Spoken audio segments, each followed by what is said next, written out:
नमस्कार दोस्तों, आप सभी का स्वागत है जीएस के कैसे कोर्स में। यहाँ पे जीएस को हम लोग बिल्कुल नए तरीके से पढ़ेंगे और नए तरीके से सीखने की कोशिश करेंगे। दोस्तों, जीएस एक ऐसा सब्जेक्ट है कि जिसमें आपको इसको याद करने के लिए काफ़ी एफर्ट लगाना होता है और चाह करके भी आप इसको लंबे समय के लिए याद नहीं कर पाते हैं और बार-बार भूल जाते हैं।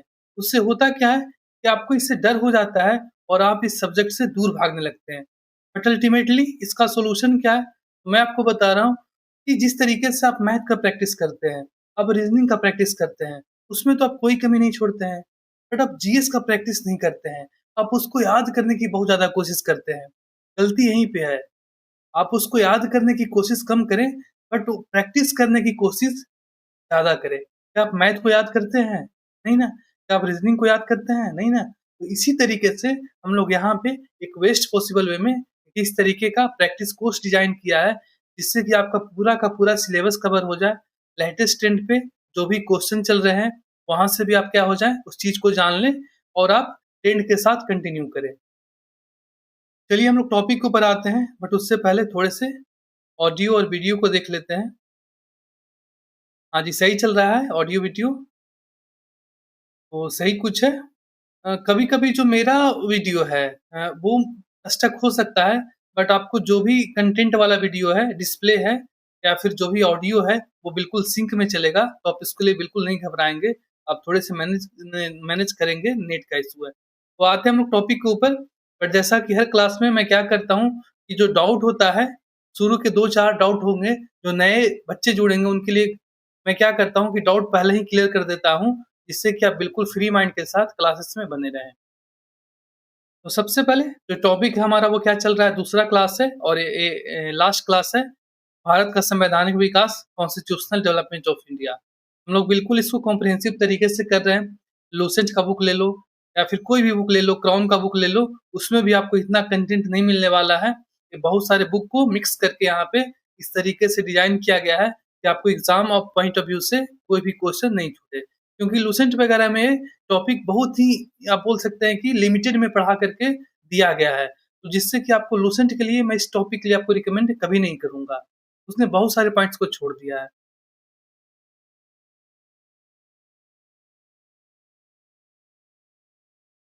100 एमसीक्यू के आसपास रहेंगे। प्रीवियस ईयर 5 से 6 सालों में इस टॉपिक के ऊपर जितने भी क्वेश्चन किए गए हैं, वो सब आपको मिलेंगे। साथ में ही मैंने क्या किया है कुछ नए क्वेश्चन भी जो कि अभी क्या हो रहा है, स्टेटमेंट वाले क्वेश्चन या फिर मैचिंग टाइप के क्वेश्चन पूछे जाने लगे हैं। तो मैंने उस तरीके के क्वेश्चन भी नए डिज़ाइन किए हैं आपके लिए। सिलेबस कवरेज बिल्कुल 99% रहेगा, 100% की गारंटी तो जीएस में कुछ भी नहीं हो सकता है। पूरी तरीके से आपको सिलेबस कवर करवाया जाएगा यहाँ पे।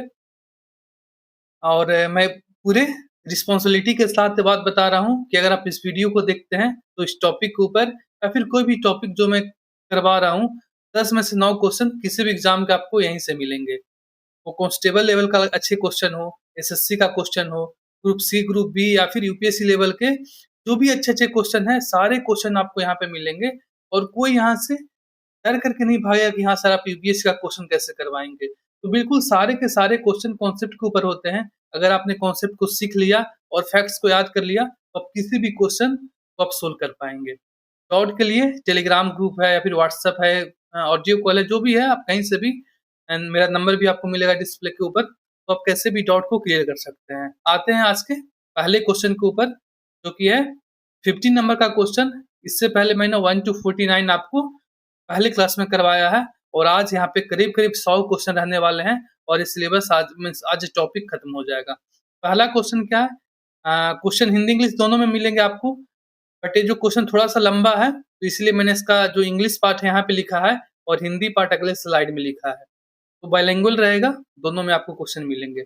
चलिए आते हैं आज के पहले क्वेश्चन के ऊपर जो कि है consider the following statements regarding the legislative council under the charter act of 1853। कल के क्लास में मैंने आपको यानी कि क्लास 1 में मैंने आपको बताया था कि 53 में पहली बार एक अलग से लेजिस्लेटिव काउंसिल बना जिसमें कि कितने मेंबर होते थे? 12 मेंबर होते थे। 6 मेंबर परमानेंट और 6 मेंबर एडिशनल ऐड किए गए थे। तो वहीं से पहली बार कानून बनाने के लिए एक अलग से काउंसिल को बनाया गया था। नहीं तो अभी तक क्या हो रहा था कि जो एग्जीक्यूटिव काउंसिल होते थे गवर्नर जनरल के, वही काउंसिल दोनों काम करते थे। लॉ बनाने का भी और एग्जीक्यूटिव का काम यानी कि लॉ अप्लाई करवाने का भी काम करता है। पहला स्टेटमेंट क्या है? It gave the legislative council the power to override governor general council या फिर गवर्नर जनरल। ये गलत बात है। गलत क्यों है?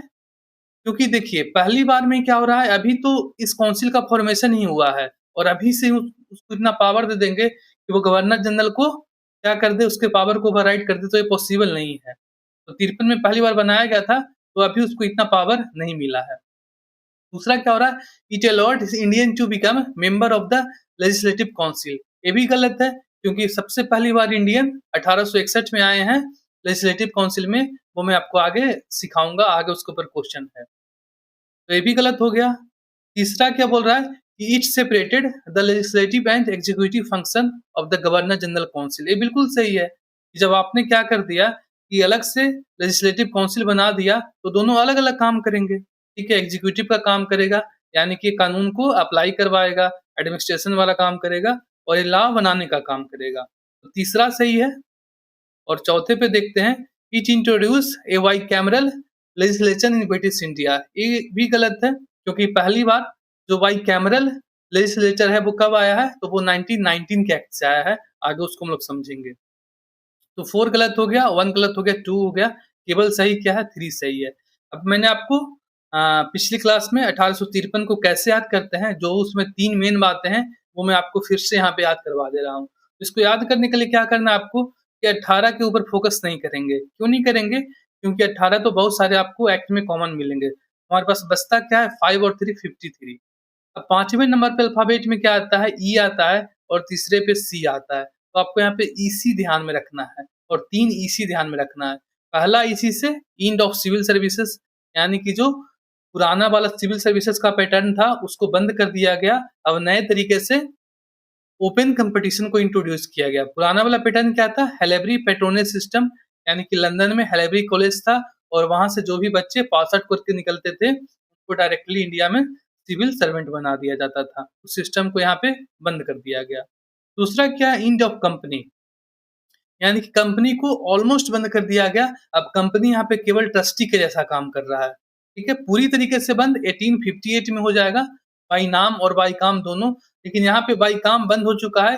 अब केवल वो ट्रस्टी है और जो भी ब्रिटिश इंडिया के फंड है उसको वगैरह मैनेज कर रहा था। तीसरा इसी से कि यहाँ पे इसी से एग्जीक्यूटिव काउंसिल और यहाँ पे 53 है, तो 53 में आगे क्या है? तीर है, तो एग्जीक्यूटिव काउंसिल पे तीर चल गया। अब कोई चीज़ पे आप तीर चला देंगे तो वो क्या होगा? 2 पार्ट में टूट जाएगा। यहीं से एग्जीक्यूटिव काउंसिल पे तीर चला, 53 का तीर चला और एग्जीक्यूटिव काउंसिल 2 पार्ट में टूट गया।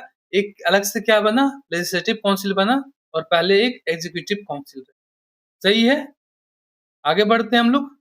हिंदी वाले बच्चे इसको देख लेंगे क्योंकि मैं रिपीट नहीं कर रहा हूँ और हिंदी इंग्लिश में अलग से रिपीट करूँगा क्वेश्चन को तो वो क्या होगा? टाइम वेस्ट हो जाएगा आपके लिए। 51 पे आते हैं। थोड़े से मैं यहाँ पे ऑडियो को देख लूँ, सही चल रहा है। चलिए 51 क्या बोल रहा है? Consider the following statement regarding the legislative council under the charter act of 1853। 1853 से जो अभी मैंने आपको बताया क्या बना? एक अलग से लेजिस्लेटिव काउंसिल बना। तो उनके संबंध में निम्नलिखित स्टेटमेंट पे विचार कीजिए और कौन सा स्टेटमेंट सही है उसको आप यहाँ पे पिक कीजिए। तो पहला स्टेटमेंट क्या बोल रहा है कि it introduce separate legislative and executive function within the governor general council. बिल्कुल सही है कि नया मैंने लेजिस्लेटिव काउंसिल बना दिया। अब यहाँ पे देखो it created a fully elected legislative council for British India. ये क्या है? गलत है। अभी तो इलेक्शन का कॉन्सेप्ट ही नहीं आया है।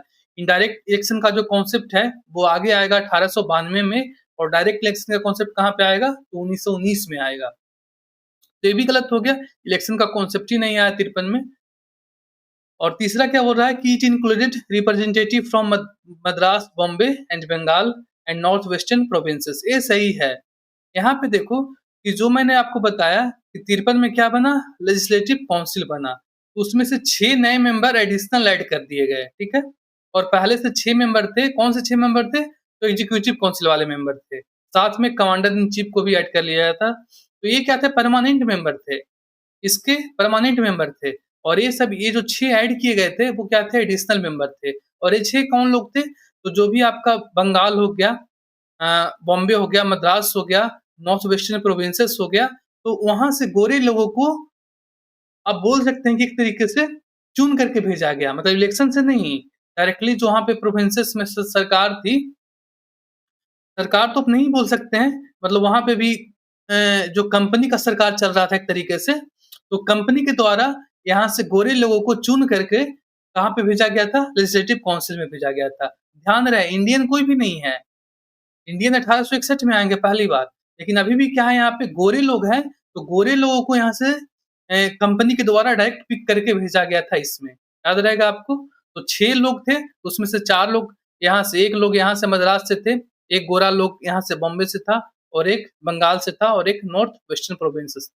याद रहेगा आपको? रिप्रेजेंटेशन था बट इंडिया का रिप्रेजेंटेशन नहीं था। तो सही क्या होगा? सही होगा हमारा 1 एंड 3। सही क्या होगा हमारा 1 एंड 3। 1 एंड 3 क्यों गलत है? क्यों गलत है? क्योंकि यहाँ पे इलेक्शन का कॉन्सेप्ट ही नहीं आया है। सही है, आगे बढ़े हम लोग। 53 पे आते हैं, 52 शायद क्वेश्चन नहीं है, हमारे स्लाइड से गायब है, कोई बात नहीं। 53 पे आते हैं। Which act for the first time made it possible for the Indians to take some share in the administration of the country? ये क्वेश्चन बहुत ही इंपॉर्टेंट है क्योंकि पहली बार आपको जो सेंट्रल लेजिस्लेटिव काउंसिल था वहां पे आपको इंडियन का रिप्रेजेंटेशन मिलेगा, इसलिए ये क्वेश्चन इतना इंपॉर्टेंट है। वही पूछ रहा है क्वेश्चन कि किस अधिनियम ने पहली बार भारतीयों को अपने देश के प्रशासन में भाग लेने का अवसर प्रदान किया। अब इसको ऐसे भी थोड़े से लैंग्वेज को टफ कर दिया है क्योंकि यूपी पीसीएस का क्वेश्चन है, बट डायरेक्टली आप ये भी इस क्वेश्चन को समझ सकते हैं। जो क्वेश्चन पूछा गया है वो बोल रहा है कि कौन से एक्ट से पहली बार भारतीयों को लेजिस्लेटिव काउंसिल में जगह मिला, क्योंकि एग्जीक्यूटिव काउंसिल में जगह तो आपको 1909 में मिलेगा। तो यहाँ पे क्या होता है 1861 में पहली बार लेजिस्लेटिव काउंसिल में 3 लोगों को नॉमिनेट किया गया था। कौन-कौन थे? एक राजा ऑफ बनारस थे, एक महाराजा ऑफ पटियाला थे और सर दिनकर राउत थे। इन तीनों को पहली बार जगह मिली कहाँ पे? लेजिस्लेटिव काउंसिल में। तो आप पूछ सकते हैं कि सर इसका मतलब ये इलेक्टेड होंगे, मतलब इलेक्शन हुआ? तो नहीं, इलेक्शन नहीं हुआ। डायरेक्ट जो कंपनी थे कंपनी के गुड बुक में ये लोग अच्छे थे, कंपनी को सपोर्ट कर रहे थे, ब्रिटिश इंडिया को सपोर्ट कर रहे थे, इसलिए इनको डायरेक्टली पिक कर लिया गया था। ना ही इनडायरेक्ट इलेक्शन यहाँ पे है, ना ही डायरेक्ट इलेक्शन है, ठीक है? इनडायरेक्ट इलेक्शन आपको आगे देखने को मिलेगा 1892 में और डायरेक्ट आपको 1919 में देखने को मिलेगा। कैसे इसको ध्यान में रखना है, इस पॉइंट को कैसे याद करेंगे? क्योंकि मेरा फर्ज बनता है कि मैं आपको चीज़ों को याद करवाऊँ। तो इसको याद करने के लिए आपको ये देखना है कि देखो 18 पे फोकस हमें नहीं करना है। क्यों नहीं करना है? क्योंकि 18 आपको बहुत सारे एक्ट्स में कॉमन दिखेंगे। हमें फोकस करना है 61 के ऊपर, 61 के ऊपर, ठीक है? अब 61 को आप कैसे लिखते हैं? एक साथ ऐसे बोल सकते हैं ना याद करने के लिए 61 एक साथ। तो पहली बार एक साथ आए, कौन आए एक साथ? तो ब्रिटिश आए और इंडियन पहली बार एक साथ आए। कहाँ पे आए? तो लेजिस्लेटिव काउंसिल में आए। याद रहेगा आपको? 61 में एक साथ आए। बस इतना ही करना है। आप 1-2 बार इसको मैथ के जैसे प्रैक्टिस कर लेंगे ना, 61 लिखेंगे, उसको एक साथ लिखेंगे और एक साथ आए, तो एक साथ आए। कौन आए एक साथ? तो ब्रिटिश और इंडियन आए पहली बार लेजिस्लेटिव काउंसिल में। आपको ये मैथ के फॉर्मूले के जैसा याद हो जाएगा। बस टेक्निक होनी चाहिए याद करवाने की। अगर आप इसको जनरल तरीके से पढ़ने जाएँगे तो कितना डिफ़िकल्ट होगा आपके लिए, आप नहीं याद कर पाएँगे। हाँ, कुछ देर के लिए याद हो जाए, कुछ घंटों के लिए हो जाए, कुछ सप्ताह के लिए हो जाए, कुछ दिनों के लिए हो जाए, बट आपको दिमाग में मैथ के फ़ॉर्मूले के जैसा फिक्स नहीं होगा। उसी के लिए मैंने एक इस तरीके का टेक्निक आपके लिए बनाया है। Sorry. Question number 54 under which charter act was the governor general council for the first time referred to as the India council for the legislative purpose? बोल रहा है कि किस एक्ट्स में गवर्नर जनरल काउंसिल को पहली बार इंडिया काउंसिल बोला गया था। अब मैंने आपको पिछले क्लासेस में बताया था कि जो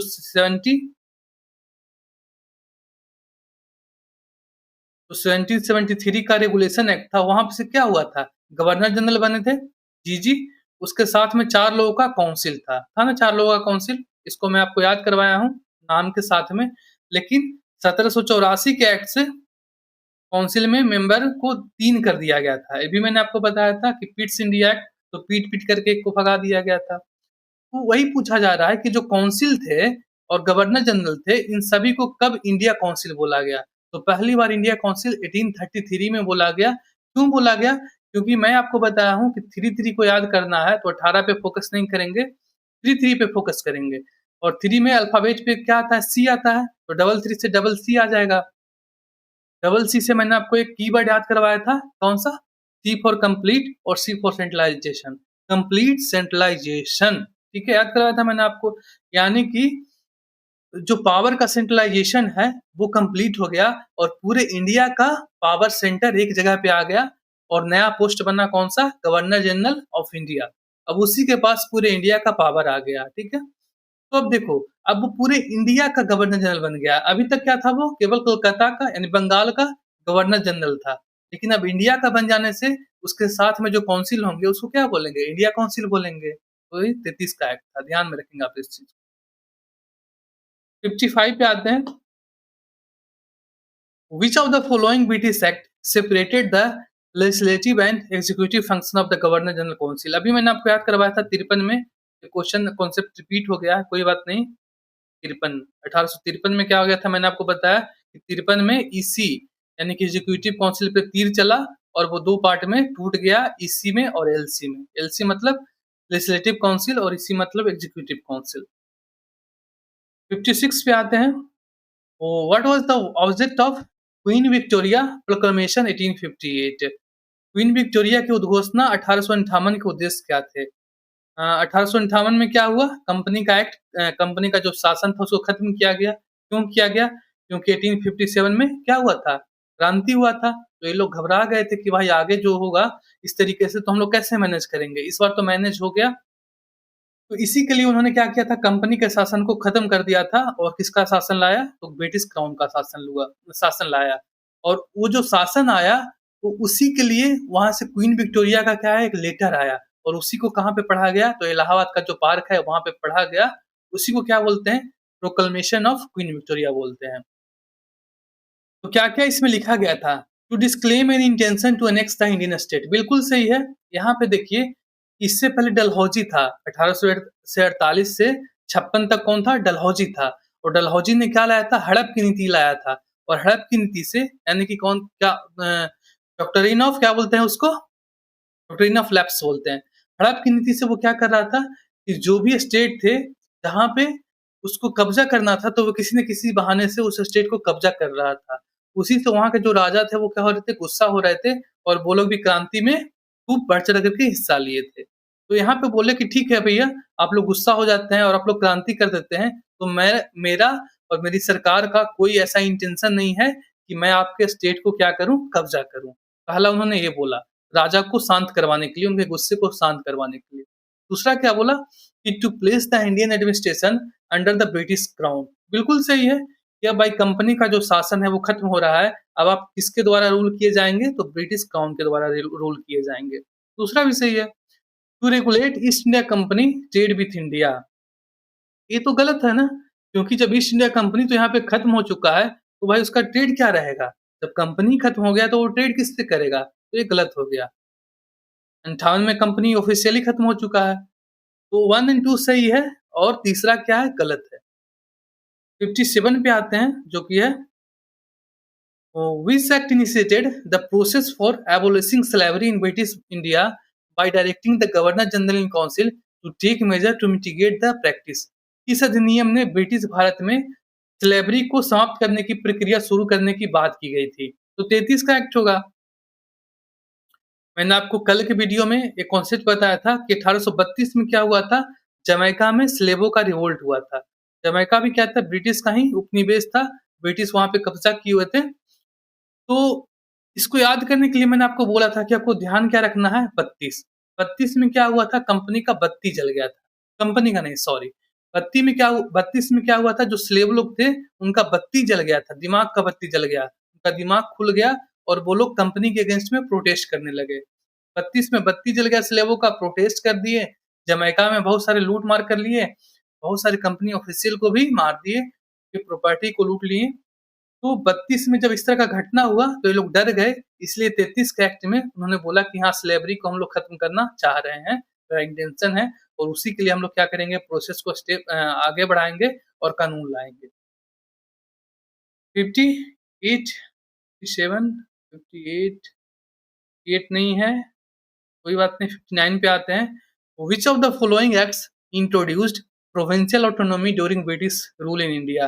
कौन से एक्ट से ब्रिटिश इंडिया में प्रोविंशियल ऑटोनॉमी यानी कि जो भी प्रोविंसेस थे उनको स्वतंत्रता दी गया? तो वो कौन सा एक्ट होगा? 1935 का एक्ट होगा।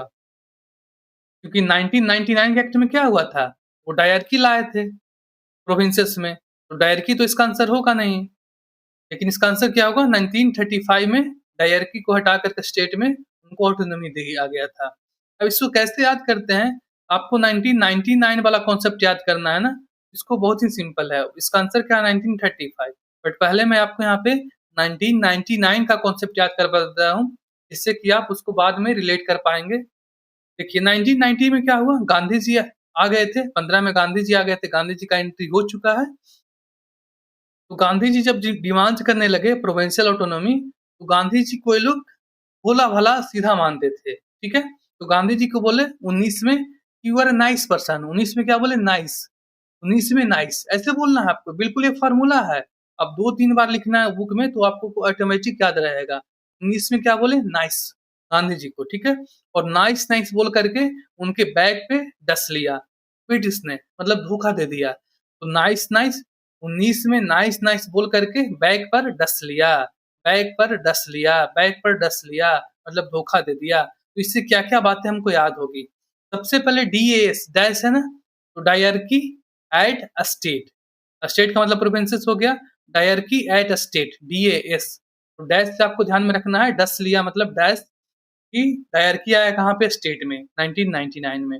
उसके बाद बीएसई से क्या ध्यान में रहेगा आपको? By cameral at centre. दोनों चीज याद हो जाएगा। 1999 से 19 में गांधी जी आ गए थे तो उनको नाइस नाइस बोल करके 19 में नाइस बोला और बैक पे डस लिया, यानी कि धोखा दे दिया। तो बैक से बीएसई से बाई कैमरल एट सेंटर और डैश डीएएस डायरकी एट स्टेट। ये दोनों बातें आपको हमेशा याद रखेगी रहेगी। जहां पे भी आप 99 का एक्ट देखेंगे, 19 मतलब नाइस, नाइस किसको बोला? गांधी जी को, लेकिन बैक पे डस लिया, धोखा दे दिया।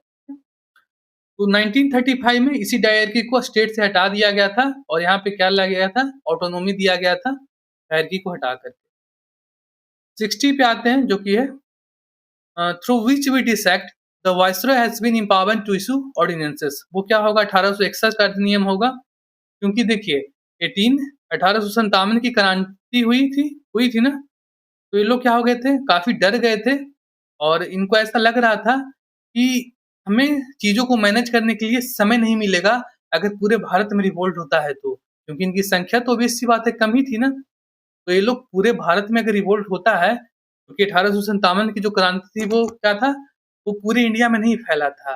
मुश्किल से आप जो नॉर्थ इंडिया है वहीं तक पूरा रिवोल्ट गया था, उसमें भी बहुत सारे पार्ट में नहीं गया था। तो इनको लग रहा था कि अगर ऐसा रिवोल्ट पूरे इंडिया में हो जाएगा तो हम उसको कैसे मैनेज कर पाएंगे? तो इसीलिए उन्होंने क्या बोल दिया था वायसराय को। अब देखिए उसके बाद क्या हुआ था? 1858 का कौन सा एक्ट आया था? गुड गवर्नेंस एक्ट आया था या फिर गवर्नमेंट ऑफ इंडिया एक्ट आया था, जिससे कि कंपनी का जो शासन था वो खत्म कर दिया गया था 57 के बाद 58 में।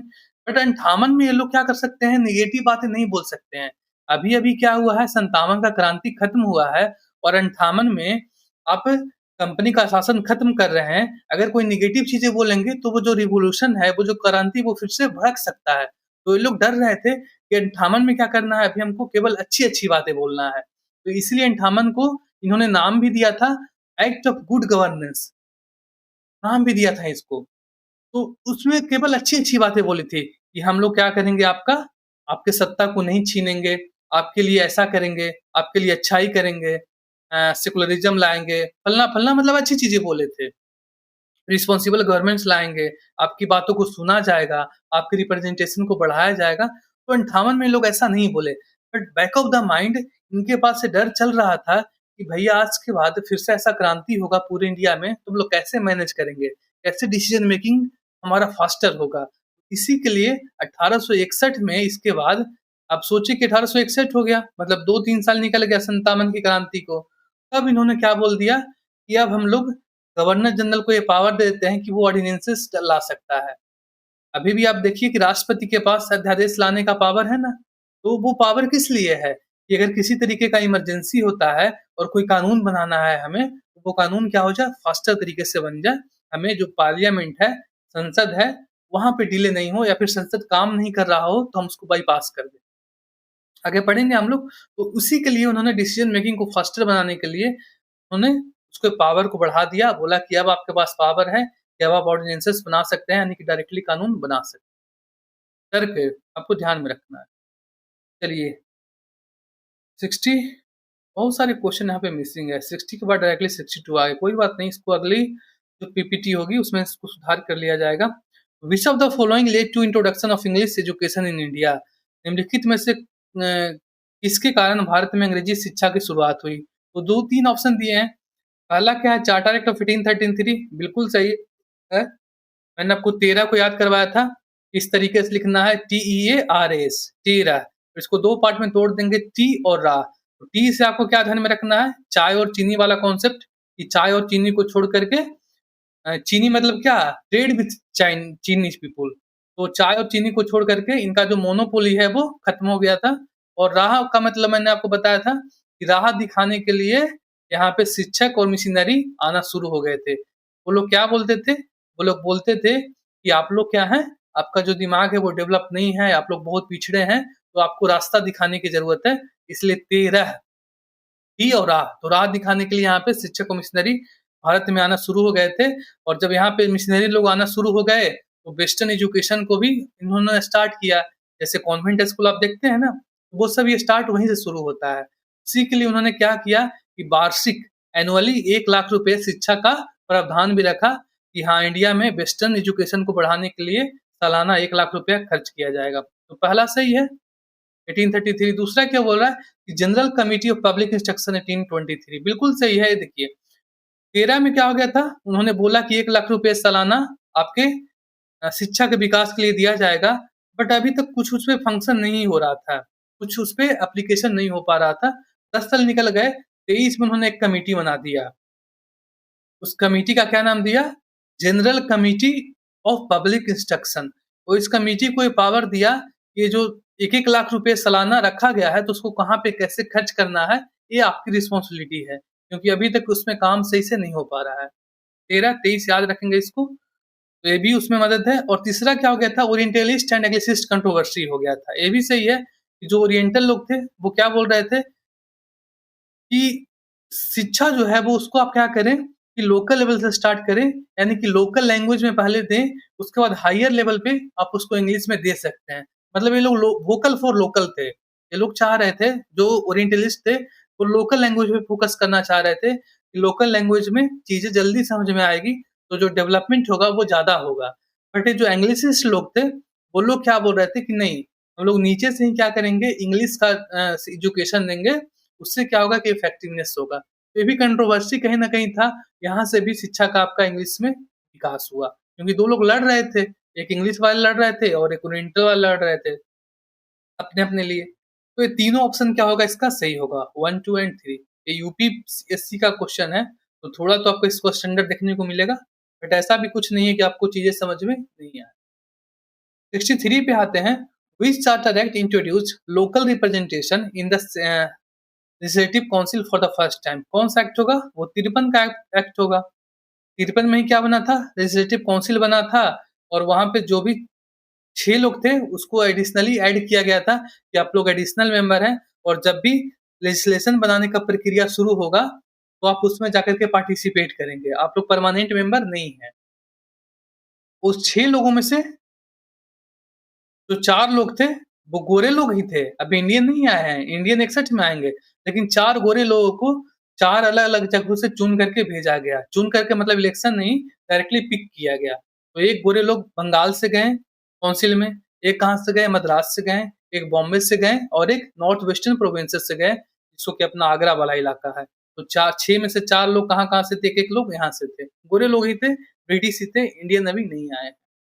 53 का एक्ट होगा, ठीक। 64 पे आते हैं, which of the following was established as the first high court of India under the high court act of 1861 passed in by the British parliament? तो पहली बार हाई कोर्ट कहाँ पे बना था, कलकत्ता हाई कोर्ट बना था। 1862 में ये क्वेश्चन हमेशा पूछा जाता है वनडे एग्जाम में। और एक्ट कौन सा था? तो high court act of 1861, Indian high court act 1861। यहाँ से पहली बार हाई कोर्ट इंडिया में बनना शुरू हुआ था। सुप्रीम कोर्ट तो आपको पहले ही दिख जाएगा 1773 में, बट वो सुप्रीम कोर्ट और अभी जो अपना दिल्ली वाला सुप्रीम कोर्ट है दोनों अलग अलग हैं, आप उसको कंफ्यूज नहीं करेंगे। हाई कोर्ट 61 में बना था। तो इसको कैसे याद करना है कि आपके इसमें मैथ के फॉर्मूला के जैसा आपको याद हो जाए। तो देखिए, जब हम लोग मॉडर्न हिस्ट्री पढ़ेंगे तो मैं आपको बताऊंगा कि वॉरेन हेस्टिंग था, वो दो तरीके की अदालत बनाया था। एक कौन सा? फौजदारी अदालत और एक दीवानी अदालत बनाया था। एक डिस्ट्रिक्ट लेवल पे बनाया था और एक सेंट्रल लेवल पे बनाया था। तो जो सेंट्रल लेवल पे बनाया था वो क्या होता था? एक होता था उसकी संख्या, और डिस्ट्रिक्ट लेवल पे हर एक डिस्ट्रिक्ट में कोशिश किया था बनाने का। तो जो सेंट्रल लेवल पे बना था उसको बोलते थे हम लोग सदर दीवानी अदालत और सदर निजामत अदालत। दीवानी का मतलब सिविल मैटर को हैंडल करेगा, और निजामत का मतलब कि वो फौजदारी या फिर क्रिमिनल मैटर को हैंडल करेगा। उसके साथ में ही 1773 में सुप्रीम कोर्ट बनाया गया था 1773 के रेगुलेटिंग एक्ट से कलकत्ता में। तो ये जो दो ऑर्गेनाइजेशन थे, ये दोनों लोग, ये भी कहाँ पे है? कलकत्ता में ही है, ठीक है।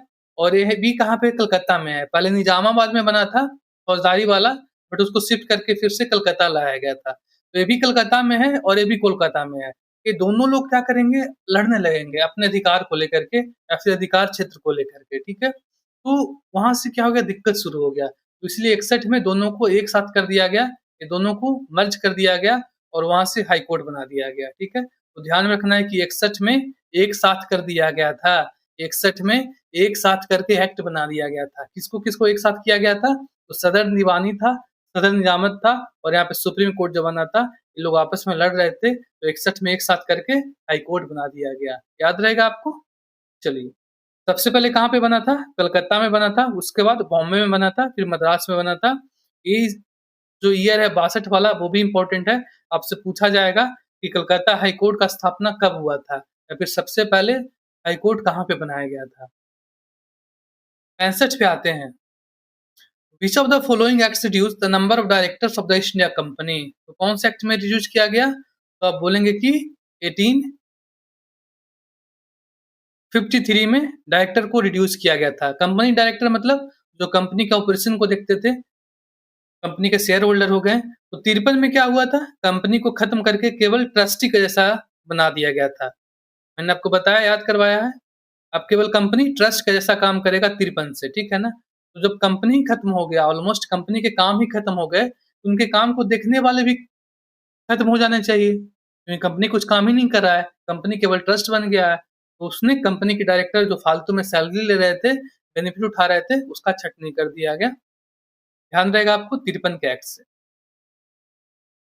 66 पे आते हैं, जो कि है Which act is considered the first major step towards responsible governance in British India, ensuring religious freedom, equal justice, property right and accountability to the British Parliament? कौन से अधिनियम ब्रिटिश भारत में उत्तरदायी शासन की दिशा में पहला प्रमुख कदम माना जाता है? इसने किसी किसकी बात की? तो भाई रिलीजियस फ्रीडम की बात की, इक्वल जस्टिस की बात की, प्रॉपर्टी राइट की बात की, अकाउंटेबिलिटी की बात की। तो वो कौन सा एक्ट होगा? 1858। मैंने आपको बताया कि 57 में जब क्या हुआ? रिवॉल्यूशन हुआ, 57 की क्रांति हुआ, तो ये लोग क्या किया? 58 में जल्दी से कंपनी के रूल को खत्म कर दिए और डायरेक्टली यहाँ पे ब्रिटिश क्राउन का रूल स्टार्ट हुआ। अब मैंने आपको बताया कि इलाहाबाद में महारानी का चिट्ठी पढ़ा जा रहा था कि भाई आप लोग मेरे अधीन आ गए हैं, अब कंपनी आपके ऊपर शासन नहीं करेगी, अब आप लोग ब्रिटिश क्राउन के अंदर में हैं। तो वहां पे लोगों को शांत करना था। जो राजा महाराजा 57 की क्रांति से खुन्नस खा करके बैठे हुए थे। क्यों बैठे हुए थे? क्योंकि उससे पहले आपका डलहौजी आया था 1848 से 56 तक। वो डलहौजी क्या कर रहा था? हड़प की नीति लाया था, और जो भी सत्ता था, जो भी सरकार, राजाओं महाराजाओं का जो भी अधिकार क्षेत्र था, प्रोविंसेस था, उनके जो भी राज थे उनको कब्जा कर रहा था हड़प की नीति से। तो वो लोग भी गुस्से में थे। तो वहां पे उनको शांत भी करना था कि इस तरह की का रिवोल्यूशन नहीं हो दोबारा, तो हमें शांत करना है, इसलिए हमें अच्छी अच्छी बातें बोलना है। 58 के एक्ट में उन्होंने तरीका बनाया और उन्होंने अच्छी अच्छी बातें बोली। क्या बोली? रिलीजियस फ्रीडम मिलेगा। अब क्या करेंगे हम लोग? आपके रिलीजियस में नहीं घुसेंगे।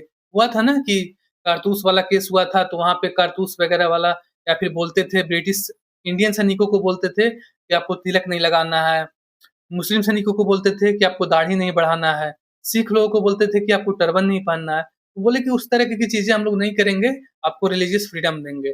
फिर बोले कि इक्वल जस्टिस देंगे, आपको न्याय भी मिलेगा। प्रॉपर्टी राइट देंगे, क्यों राइट देंगे? क्योंकि बहुत सारे प्रॉपर्टी को उन्होंने हड़प की नीति से हड़प लिया था डलहौजी ने। तो बोला कि जो भी प्रॉपर्टी हम लोगों ने कब्ज़ा किया है वो वापस आपको दे दिया जाएगा। क्योंकि उन्हें शांत करना था। 57 की क्रांति से वो लोग डरे हुए थे। अकाउंटेबिलिटी मिलेगा आपको, आपके प्रति उत्तरदायी होंगे, तो इस तरीके की चीज़ें बोली गई और इसीलिए 1858 के एक्ट को कौन-सा एक्ट बोला जाता है? तो the act of good governance भी बोला जाता है। So government of India act 67 में आएँगे, which act marked the first step toward legislative decentralisation in British India while restoring the legislative power of the Bombay and Madras presidencies. बहुत ही important question है और आपको हमेशा देखने को मिल जाएगा। देखिए,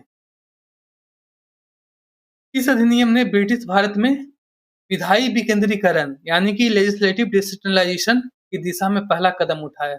अभी तक क्या हो रहा था? 1773 से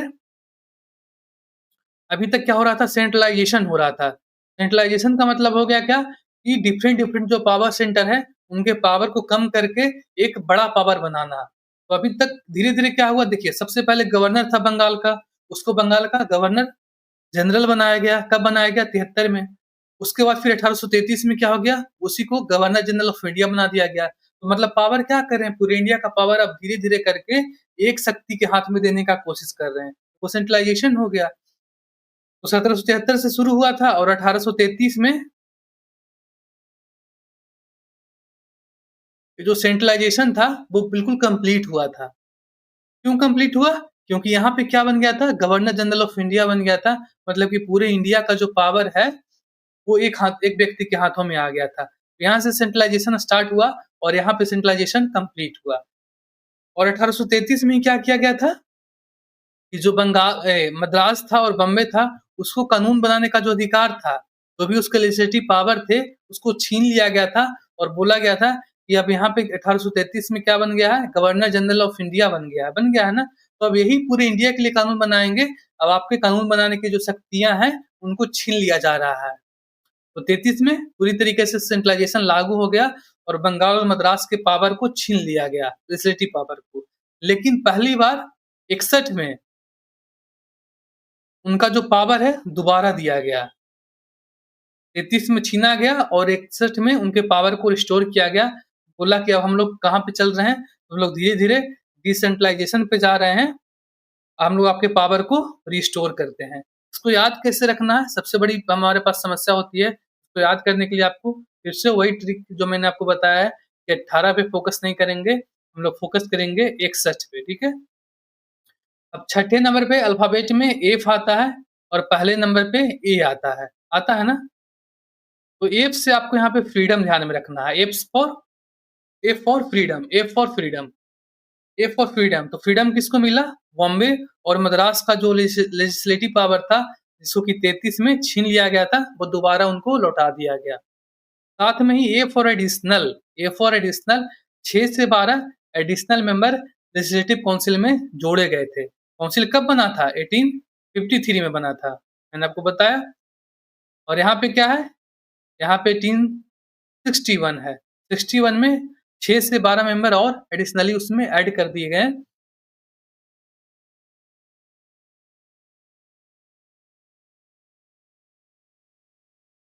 ठीक है? ध्यान में रहेगा आपको। अब यहाँ पे नंबर फिक्स नहीं था, इसलिए मैक्सिमम बुक में 6 टू 12 लिखा जाता है, तो आपको वही नंबर आपको ध्यान में रखना है। और ये सभी एडिशनल मेंबर हैं। एडिशनल इसलिए बोलते हैं क्योंकि ये अभी क्या कर रहे हैं, केवल उसके लेजिस्लेटिव फंक्शन को देखेंगे। अभी इनको परमानेंट नहीं किया गया है। परमानेंट अभी भी 6 मेंबर हैं, जिसमें कि गवर्नर जनरल, उसके काउंसिल और कमांडर इन चीफ आते थे। 68 पे आएँगे। Which act for the first time introduced the principle of representation while allowing Indian to vote and recommending members to provincial legislative council। यहाँ पे इनडायरेक्ट इलेक्शन की बात की जा रही है कि कौन से एक्ट से पहली बार इनडायरेक्ट इलेक्शन स्टार्ट हुआ था। तो वो कौन सा एक्ट होगा? वो 1892 का एक्ट होगा और पहली बार प्रोविंशियल काउंसिल में इनडायरेक्ट इलेक्शन का स्टार्ट हुआ। मतलब कि प्रोविंशियल काउंसिल मतलब कि जो अभी का स्टेट आप मान लो, जैसे बिहार एक स्टेट हो गया, तो उसमें बिहार को एक प्रोविंसेस बोला जा सकता है। मद्रास एक प्रोविंसेस था, ठीक है? तो प्रोविंसेस में वहाँ पे इंडियन को चुन करके यानी कि इनडायरेक्ट इलेक्शन में के द्वारा चुन करके उनको वहाँ पे भेजा जाने लगा। और जो इनडायरेक्ट इलेक्शन थे, वो कौन करवाते थे? तो ब्रिटिश करवाते थे और उनमें कौन-कौन लोग पार्टिसिपेट करते थे? तो चुनिंदा लोग जिनके पास ज़्यादा पैसे थे, ज़्यादा टैक्स देते थे, जिनके कि ब्रिटिश से संबंध अच्छे थे, जैसे यूनिवर्सिटीज़ हो गए, म्युनिसिपैलिटीज़ हो गए, डिस्ट्रिक्ट बोर्ड हो गया, चैम्बर ऑफ कॉमर्स हो गया, इसमें से क्या थे अच्छे-अच्छे लोग बैठते थे यहाँ पे, पैसे वाले लोग होते थे और इनके संबंध ब्रिटिश से अच्छे होते थे। तो यहाँ पे जो-जो लोग बैठते थे ना, वही लोगों को बोला गया कि आपको इनडायरेक्टली यहाँ पे चुनाव करना है। जैसे अभी आप राष्ट्रपति का चुनाव देखते होंगे, वो कैसा चुनाव होता है? डायरेक्ट नहीं होता है। राज्यसभा में जो लोग जाते हैं, वो कैसे होता है? डायरेक्टली तो वो लोग नहीं इलेक्ट होते हैं, पार्लियामेंट लोकसभा में जो भी इलेक्शन होता है वो डायरेक्ट इलेक्शन होता है जिसमें कि हम लोग पार्टिसिपेट करते हैं। जैसे अभी लेटेस्ट में 24 में हुआ, हम लोगों ने वोट किया। बट राज्यसभा के मेंबर के लिए हम लोग वोट नहीं करते हैं। स्टेट में ही जो विधायक होते हैं, उनको वो वोटिंग पावर दिया जाता है। तो उसी तरीके से यहाँ पे भी ये लोग थे, अच्छे-अच्छे लोग थे, पैसे वाले लोग थे जो ज़्यादा टैक्स भर रहे थे, जो ज़्यादा इन्फ्लुएंशियल थे, उनको ये पावर मिला और वो लोग चुन करके प्रोविंसेस में इंडियन को भेजना शुरू किए। 92 में ये स्टार्ट हुआ था। अब इसको कैसे याद करना है? तो 18 पे फ़ोकस नहीं करेंगे, 92 पे फ़ोकस करना है हमको। 18 तो सभी में कॉमन ही होता है। तो 92 में 9वें नंबर पे क्या आता है अल्फ़ाबेट में? आई आता है और दूसरे नंबर पे बी आता है। तो आई फॉर इनडायरेक्ट इलेक्शन और बी फॉर बजट। बिल्कुल आपको इसी तरीके से मैथ के फ़ॉर्मूला के जैसा आपको लिख कर के यहाँ पे प्रैक्टिस करना है। वैसे वीडियो रुक रहा है मेरा, देख लेता हूँ 1 सेकंड।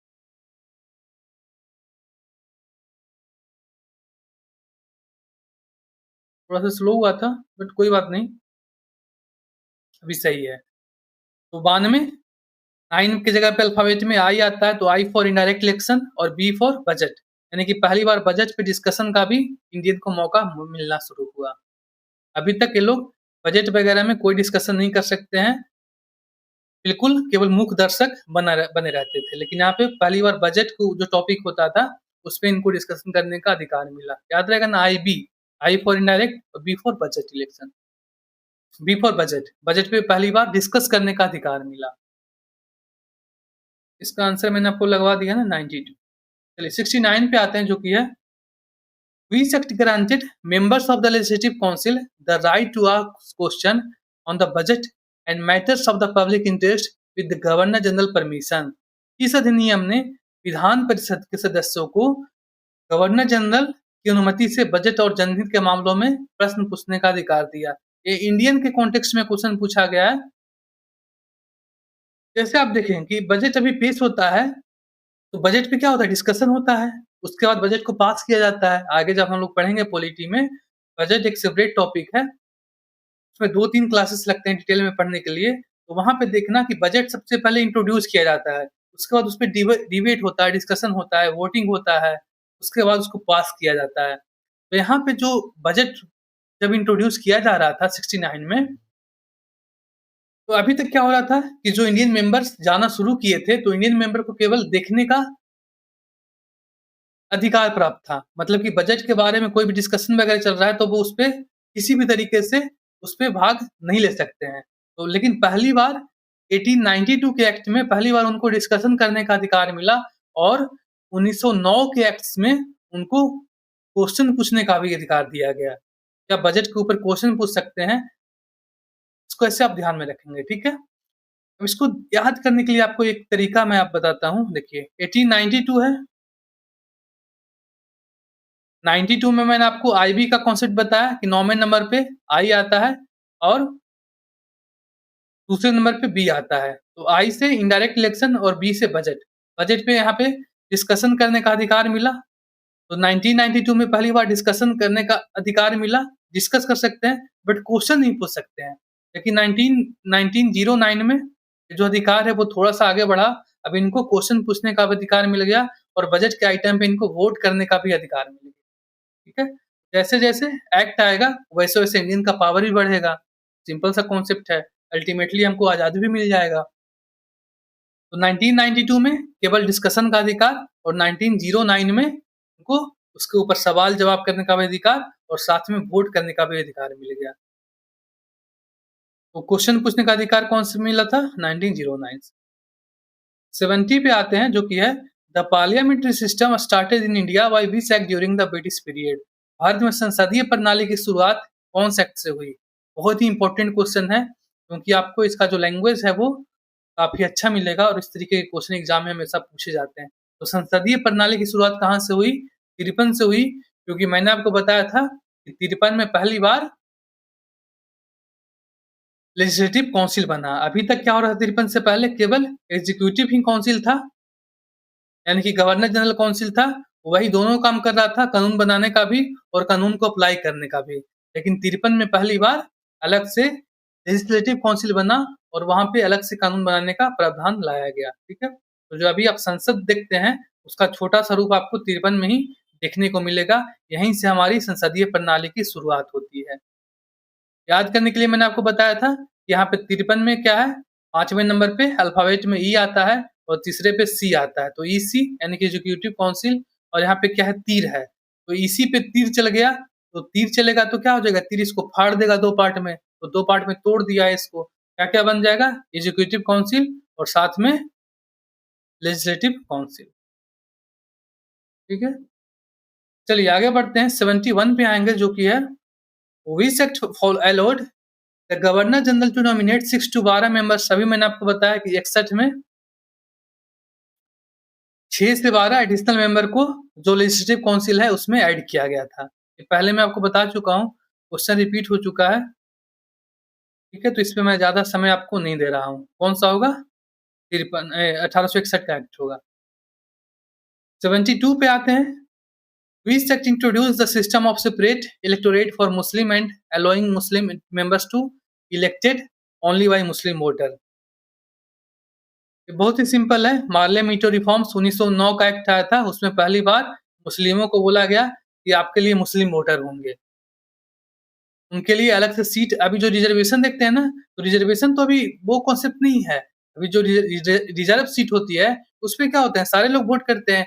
बट यहाँ पे 1909 में जो एक्ट आया था, मार्ले मीटर रिफॉर्म्स भी जिसको बोलते हैं, या फिर गवर्नमेंट ऑफ इंडिया एक्ट 1909 बोलते हैं, वहां पे क्या किया गया था, वहां पे मुस्लिम वोटर को ही ऐसा कुछ कुछ सीटें रिजर्व की गई थी, और वहां पे मुस्लिम जो कैंडिडेट थे उनके लिए बोला गया था कि आपके लिए केवल मुस्लिम वोटर होंगे, मुस्लिम लोग ही उनको वोट दे पाएंगे, बाकी हिंदू या फिर जो भी स्टेट्स थे उनको वोट नहीं करेंगे। तो 1909 का एक्ट है। एक क्वेश्चन बहुत ही कॉमन हो चुका है, पहले पूछा जाता था बट इतना कॉमन हो गया कि आप इसको नहीं पूछते हैं।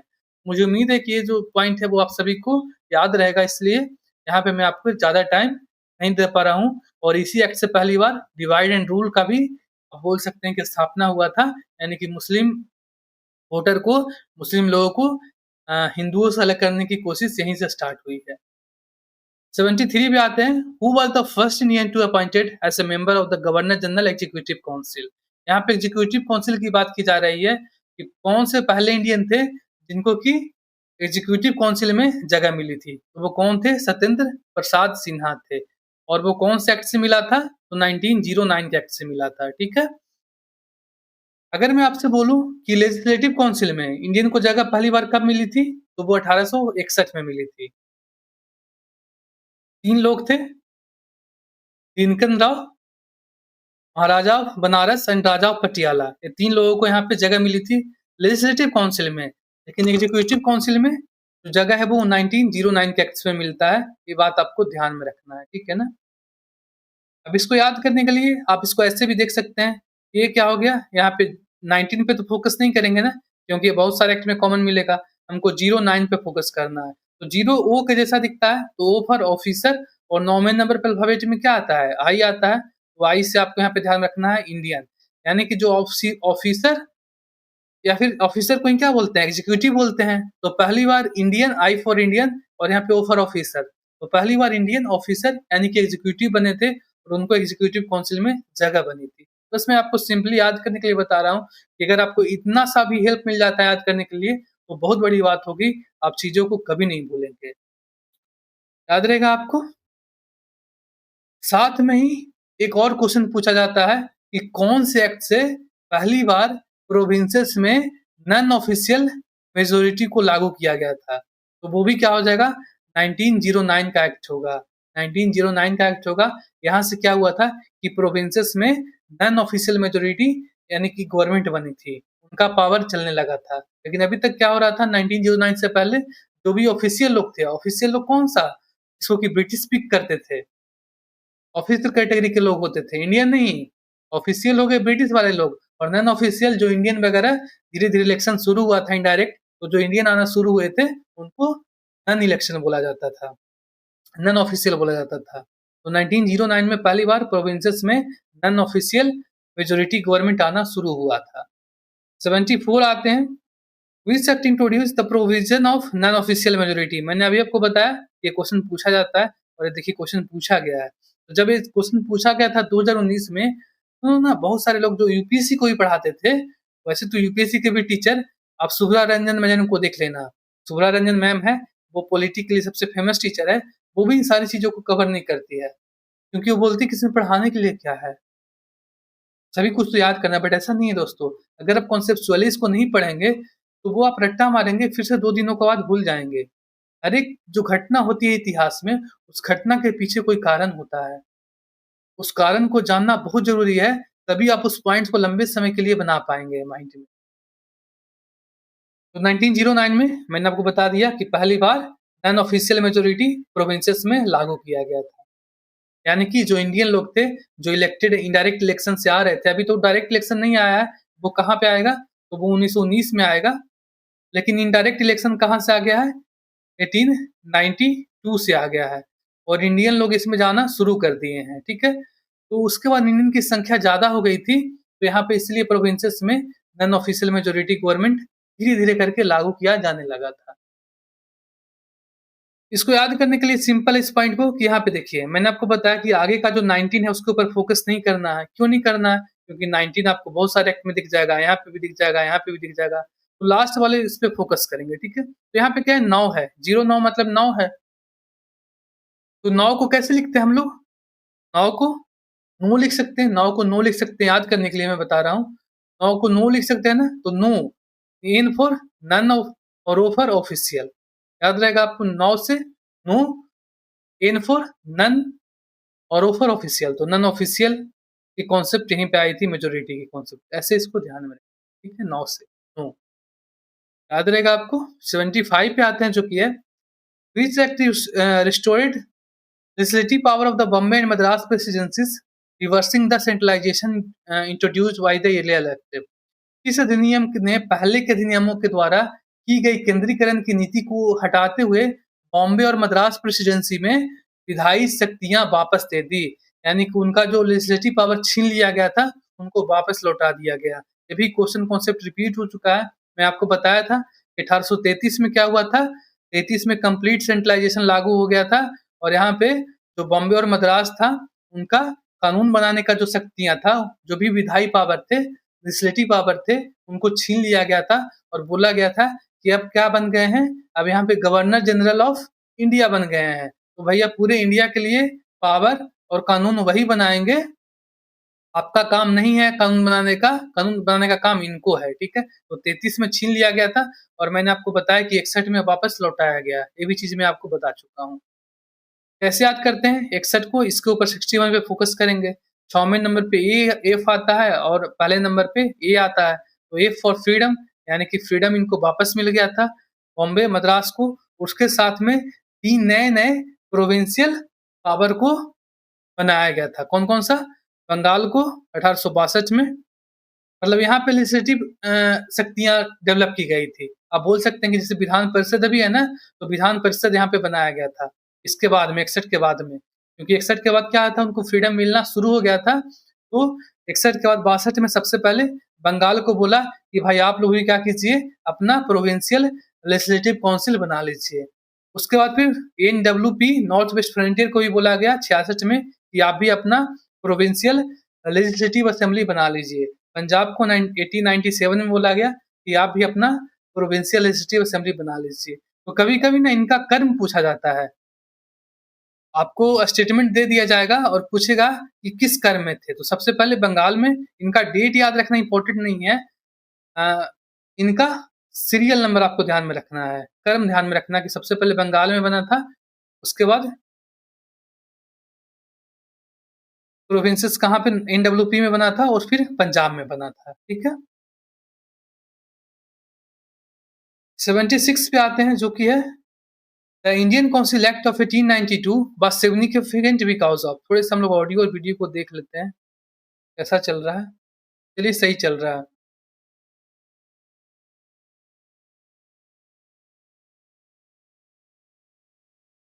The Indian council act of 1892 was significant because of.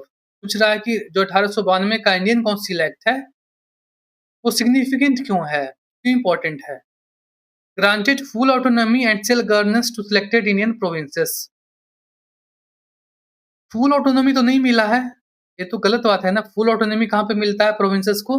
आप बोल सकते हैं कि 1935 में मिलता है। अभी जो ऑटोनॉमी मिला है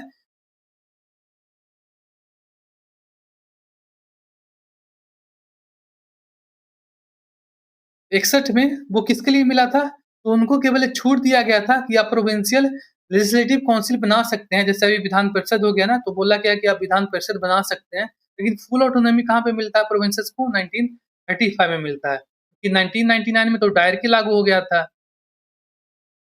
तो यहाँ तक तो इनको ऑटोनॉमी मिलता ही नहीं है, 1935 में मिला था। तो पहला स्टेटमेंट हमारा क्या है? गलत है। दूसरा देखते हैं, give universal suffrage to Indians above the age of 18। ये तो गलत है। कभी भी ब्रिटिश इंडिया में भारतीयों को यूनिवर्सल सफरेज नहीं मिला। कभी भी पूरे भारतीयों को वोट देने का अधिकार नहीं मिला। इवन कि आपको जो 1999 का एक्ट था, वहां पे डायरेक्ट इलेक्शन को लागू किया गया था। वहां पे मात्र अप्रोक्स 3% लोगों को ही वोट देने का अधिकार प्राप्त था। उसमें महिलाओं को और कम था, मात्र 1% था, ठीक है। तो यूनिवर्सल सफरेज तो आपको कभी भी मिलता ही नहीं है। दूसरा भी क्या हो गया? गलत हो गया। पहला भी गलत है।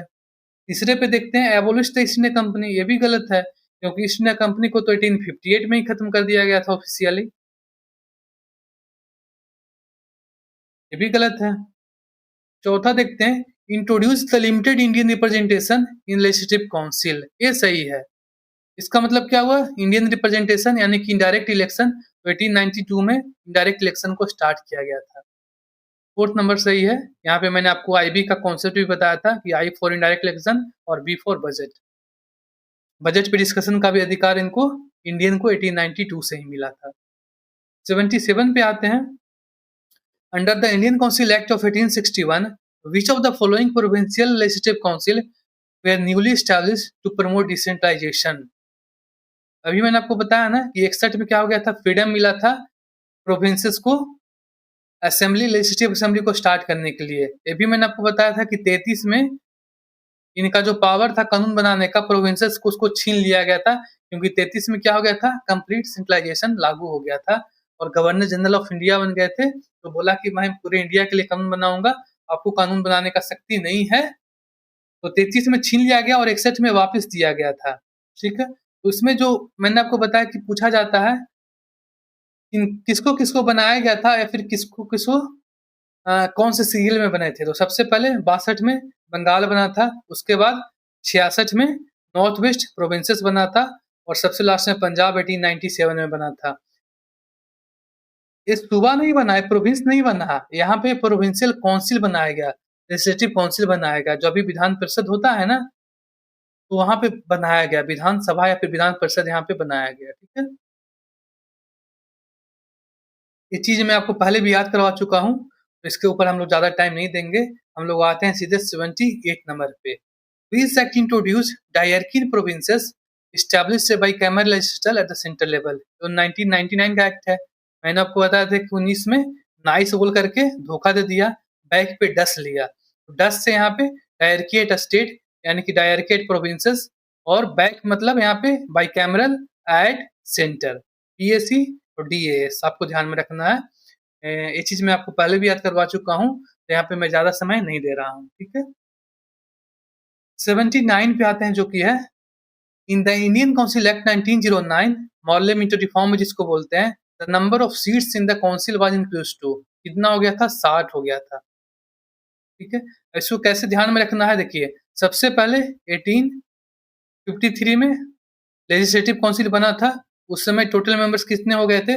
तो 6 मेंबर तो परमानेंट थे। परमानेंट कौन लोग थे? तो गवर्नर जनरल के काउंसिल वाले लोग थे, वही यहाँ पे भी बैठते थे। कहाँ पे? लेजिस्लेटिव काउंसिल में भी बनते थे। ये लोग परमानेंट लोग थे।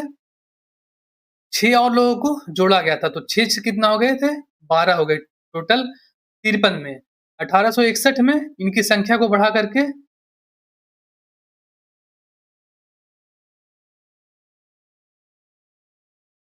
16 तक कर दिया गया था। कितना कर दिया गया था? इनकी संख्या को बढ़ा करके 16 के आसपास कर दिया गया था। 1909 में इसी को बढ़ा करके इनकी संख्या को कितना कर दिया गया? 60 कर दिया गया।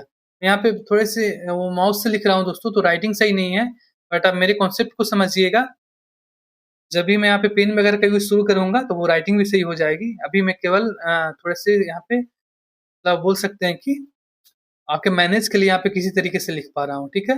तो 53 में 6 से 12 लोग थे, 6 परमानेंट थे और 6 लोग एडिशनली ऐड हुए थे। इंडियन यहाँ पे भी आए, तो यहाँ पे संख्या कितनी हो गई? 16 हो गई। यहाँ पे इंडियन नहीं थे, यहाँ से इंडियन आना शुरू हो गए और 1909 में इनकी संख्या 60 तक हो गई थी। 80 नंबर क्वेश्चन पे आते हैं, जो कि है under which act where Indian members of the council for the first time allowed to move resolution on the budget and vote on the specific budget item। कौन सा एक्ट होगा? 1909 का एक्ट होगा। मैंने आपको बताया था कि 1892 IB वाला concept, I for direct election, B for budget. तो यहाँ पे केवल बजट पे उनको डिस्कशन का अधिकार मिला था, ठीक है। तो केवल डिस्कस करने का अधिकार मिला था, कोई भी क्वेश्चन वगैरह या फिर वोटिंग का राइट उनको नहीं मिला था।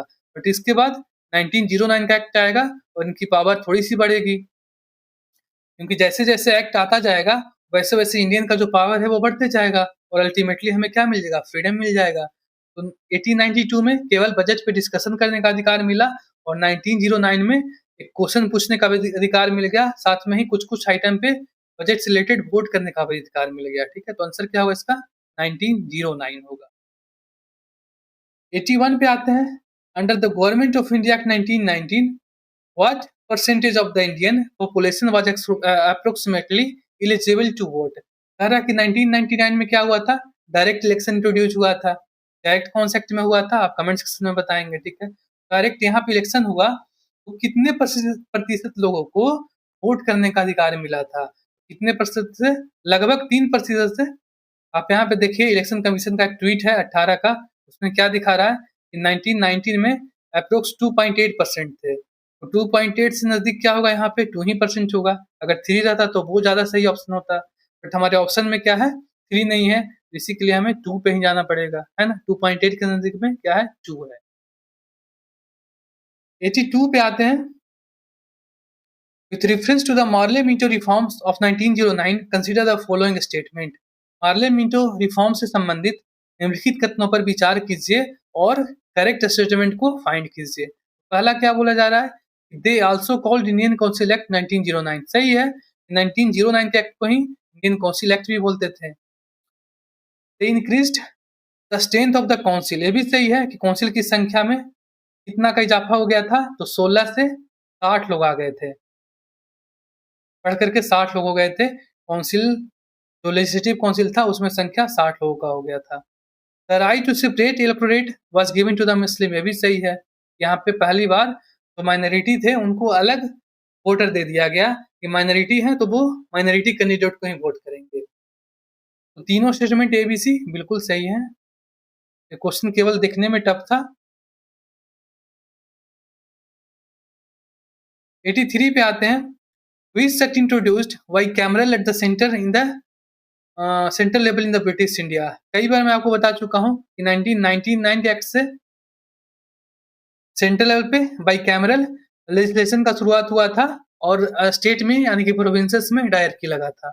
मैं आपको बहुत बार बता चुका हूँ, ये बैक और डैश वाला कॉन्सेप्ट काफी रिपीट हो चुका है, तो यहाँ पे मैं रिपीट नहीं कर रहा हूँ। डायरकी का कॉन्सेप्ट यहाँ पे मैं आपको आपके लिए बना दिया हूँ कि डायरकी कैसे काम करता था। डायरकी के लिए क्या हुआ था? जो स्टेट के जो भी सब्जेक्ट थे उनको 2 पार्ट में डिवाइड कर दिया गया था। एक वायसराय में बना दिया गया था लिस्ट में, इसके ऊपर केवल वायसराय कानून बनाएंगे, और जो भी स्टेट को सब्जेक्ट मिला था उसको भी 2 पार्ट में तोड़ दिया गया। एक केवल ट्रांसफर लीड था जिसमें कि एजुकेशन, पब्लिक हेल्थ हो गया, एग्रीकल्चर हो गया, लोकल गवर्नमेंट हो गया, पब्लिक वर्क हो गया, इस तरीके के सब्जेक्ट को दिया गया था केवल स्टेट को, लेकिन यहाँ पे एक और चीज़ ऐड कर दी गई थी जिसको बोलते हैं रिजर्व लिस्ट। इसके ऊपर कानून बनाने का अधिकार किसको मिल गया था? इनको मिल गया था, इसके ऊपर भी। तो यहाँ पे देखिए कि कितना गेम हुआ है हमारे साथ में। एक तो वायसराय लिस्ट पहले से ही बना दिया गया, जिसमें कि जितने डिफेंस है, एक्सटर्नल है, आर्मी है, war and pieces important topic हो गए, उनको दे दिया गया। लेकिन जो भी स्टेट के सब्जेक्ट थे, उनको भी 2 पार्ट में तोड़ दिया। एक रिजर्व लिस्ट, जो कि वायसराय के लिए रिजर्व कर दिया गया कि उसके ऊपर वायसराय कानून बनाएँगे, और केवल ट्रांसफर लिस्ट, जिसमें कि एजुकेशन था, पब्लिक था, एग्रीकल्चर था, सेल्फ गवर्नेंस था, इस तरीके के चीज़ों को स्टेट को दिया गया। तो अल्टीमेटली आप देख सकते हैं कि सारी इंपॉर्टेंट चीज़, सारे पैसे वाला चीज़, रेवेन्यू वगैरह सारा कुछ ब्रिटिश के पास ही रह गया था। केवल हमारे पास एजुकेशन वगैरह आया था, जिसके लिए हमें पैसे के लिए फिर से अल्टीमेटली वायसराय पे ही डिपेंड रहना पड़ेगा। 84 पे आते हैं। The central and provincial budget were separated for the first time through which of the following act. काफी इंपॉर्टेंट क्वेश्चन है। गवर्नमेंट ऑफ इंडिया एक्ट 1999 से जो बजट था सेंट्रल का और प्रोविंसेस का, दोनों को अलग किया गया था। क्योंकि देखिए मैंने आपको बताया कि 1999 में क्या लगा, डायरकी लगा। डायरकी में स्टेट के पास कुछ सब्जेक्ट आ गए ना। तो जब ये सब्जेक्ट आ गए, तो अब इनको अपने हिसाब से कानून बनाना पड़ेगा, उसके लिए अपने हिसाब से लेजिस्लेशन करना पड़ेगा। तो जब अपने हिसाब से वो लोग कानून बनाएँगे, तो वो अपने हिसाब से इनको बजट भी एलोकेट करना पड़ेगा।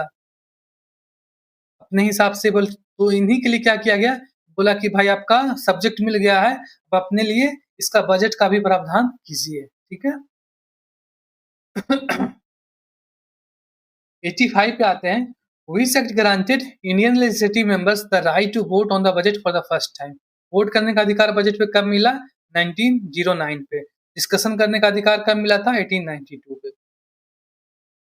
86 पे आते हैं। Consider the following statement regarding the Indian council act 1909। The act empowered the members of the council to ask supplementary question. बिल्कुल सही है। 1892 में केवल डिस्कशन का अधिकार मिला था, और उसके बाद 1909 में जब एक्ट आया तो उनको वोटिंग का भी अधिकार मिल गया, रेजोल्यूशन भी मूव करने का अधिकार मिल गया, साथ में सप्लीमेंट्री क्वेश्चन पूछने का भी अधिकार मिल गया। अब ये सारी टर्म अभी आपको समझ में नहीं आएगी, बट जैसे ही मैं बजट करवाऊंगा आपको पॉलिटी में, तो आपको ये सारी चीजें समझ में आएगी कि रेजोल्यूशन क्या होता है, सप्लीमेंट्री क्वेश्चन क्या होता है, बजट पे वोटिंग क्या होता है, बजट पे डिस्कशन क्या होता है, ठीक है? तो अभी घबराना नहीं है, बट अभी आपको इतना जो पैटर्न है, उस पैटर्न को आप देखेंगे। 1892 में पहली बार केवल डिस्कशन करने का अधिकार मिला।